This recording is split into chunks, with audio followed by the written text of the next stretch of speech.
And now you have all these political pundits that are out there that are emphasizing that he should get out of the race and do this and do that. But I'm one of the few people that say that will say to you that I think that's wrong. I think that Bernie Sanders should stay in the race. I think he should fight to the very end of the race, because the bottom line is, when I look at Bernie Sanders, and I don't want to make this particular comparison, but I also think about, they said that once about Jesse, right? They wanted Jesse to get out.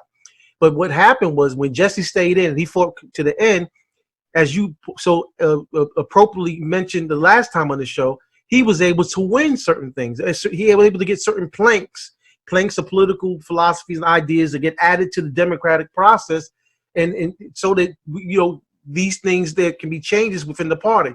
So I think that Bernie should stay in. But let's talk about that. Well, how do you feel about that particular issue, and what is it that you think might be missing, that Mr. Sanders, Senator Sanders, is missing? Why is he not connecting with the average everyday voter? Yeah, those are great questions. I think the Bernie Sanders campaign has been the baseline for the entire Democratic primary up to this point. Everyone else has come and gone, had their moment in the front, and all but one has failed. Bernie has been the constant the entire time, even as he was the front runner pretty much from New Hampshire on. National media underplayed his front runner status until they found someone else they could sort of focus on and supplant him with, and that's Biden. And now they have the horse race that they want, and they have the lineup that they want in terms of a Biden versus Trump type matchup. At least that's where it appears to be at this moment. But they better be careful what they ask for, because I think Bernie prematurely ending his campaign and not seeing it all the way through weakens the Democrats. One, because of the mobilization effect. As long as you have the Democrats fighting, Democrats are engaged. Republicans are not engaged right now. And that's what no one's talking about, Maurice, is Donald Trump is running through the primaries and caucuses where half of them have been canceled throughout about 15 states, red states. And the others, they aren't even debating or discussing issues. How's Donald Trump going to refine and get better if he's not being tested? The Democrat, whether it's either of these two, it has been tested by this entire process all along. So let's not act like it's, this is like all of a sudden, a new contest. It's a new contest in the sense that it's a two-person contest. But let's be clear, this is the end of a year and a half long process, and these are the last two standing. And Bernie has been in the lead the entire time, and everyone else has come and gone, and Bernie has been constant. Right now it's Biden, and it looks like Biden peaked at the right time. And again, even though to Biden's credit, it is a mystification that the establishment got behind him. The establishment ignored him and left him dead in the water 2 weeks ago. Black folk in South Carolina, with the Clyburn endorsement, changed the script. Now the establishment is on the Biden team and makes it more difficult for Bernie to beat him. But up to this point, Bernie had the infrastructure. Bernie had the machine. And it was working very effectively up to this point. Now he's facing not only the DNC and DLC, but of course he would have to face Trump as well. So I think it's the case that it would be a big mistake for Bernie to quit.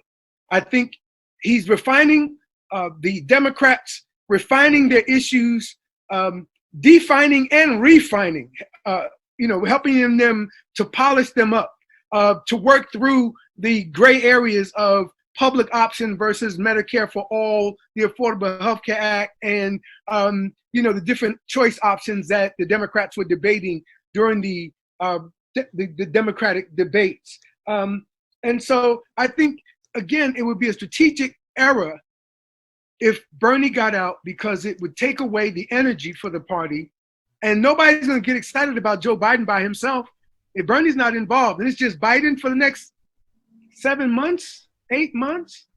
Oh my God, it would be a disaster for the Democrats. They better hope that Bernie stays involved, because otherwise Biden will lose just because of boredom. I just think people would lose interest and Trump would win by default, because Biden is not stirring anybody.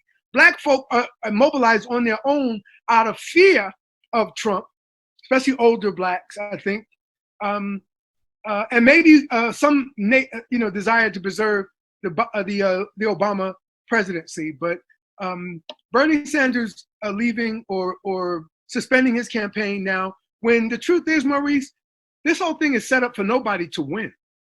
And that's the only thing that the national media won't tell you. And when they say that somebody won a state, it's not true. Biden didn't win Michigan last night. What did he win Michigan? How did he win Michigan? He didn't win Missouri. He didn't win Washington. There was no winning. What did they win? Explain what he won Washington means. Go ahead in your own head. What does that mean to you that he won Washington in a primary or caucus? It means nothing. Because the only thing that really matters is the breakdown of the apportionment of the votes from each state. So it's really misleading people to say Bernie lost or Biden won. Bernie won, Biden lost. The truth is, every one of these races is a breakdown of the votes. Unless one man wins 50% one man wins 100% or another man doesn't get 15%. Then you win the whole state. But otherwise, the media basically is misleading people every time they say Bernie's won 12 states, Biden's won 15 states. Winning a state doesn't mean a damn thing in primaries or in caucuses. It's just the way the media projects it meaning something. What does it mean to win Alabama in a primary? Do you become governor of it? Do you become president of it? Do you become the head of its party? You don't become anything. What happens is you win the delegates in the state you're in Alabama. You don't win Alabama. You don't win Mississippi. You don't win New York. You win delegates. And they say you won the state. What they really mean is you won the most delegates in the state. So basically anybody telling you Bernie's losing all the states is just lying. It is not set up for anybody to win outright. Nobody could win outright. Martin Luther King couldn't win outright. I don't think Jesus could win outright. Goddamn, Obama didn't win outright. And y'all think he's the Messiah. And he didn't win outright. So you can't even win that. That's what the super delegates are for. This thing is set up so that at the end of the road, the super delegates will get to do the choosing because nobody can win unless they are superhuman and win 100% of the cases up here. In the meanwhile, if you're splitting and getting a plurality and splitting it with 2 and 3 people, guess who has to decide at the end of the road in Milwaukee? These people, the super delegates. So Biden can't win. You hear me, Maurice? Biden can't win. And Bernie can't lose. All they're doing, Maurice, is telling us who's getting more of the delegates every time they go up against each other. And then when it gets to 1991, somebody wins. So this idea that Bernie should get out now is a lie. It is an absolute misrepresentation of what's really going on. And they'll show you on CNN, and they'll show you on MSNBC, all these flow charts, all of these illustrations, and then they'll say, oh, and by the way, these votes are apportioned out, so nobody really wins. But they'll just keep on saying, oh, and so what's we don't see Bernie's way forward. How's Bernie going to win if he keeps facing these states that are more fit for Biden's demographics? And then they again sell the idea that Bernie's losing states. I'm not a math person, Maurice, so I don't have the right math language other than to say that this is not designed for winner to take all the way normal elections work. This is a proportional representation system. And as such, no one can win it outright unless they have 100% victories all the way across the board and render the other guy's votes irrelevant. That's the only way. You'd have to be superhuman to win this outright. So my point to you is, since you can't win it outright structurally, it's not meant for a winner to win. It's meant for somebody to come in first, Maurice, and that person gets to, depending upon who's second, they get to negotiate with the powers, those people at the end of the road, where their votes will go. But ultimately, it's set up for a one round of rank and file, and then the superdelegates are waiting in the second round this time, where it used to be they were in the first round, and Bernie got them to negotiate letting it be open in the first round. So again, I think that people need to be aware. I just want to say this. I think that people need to be aware that we've been down this road before, where we have mass media making predictions about things and it turned out to be wrong.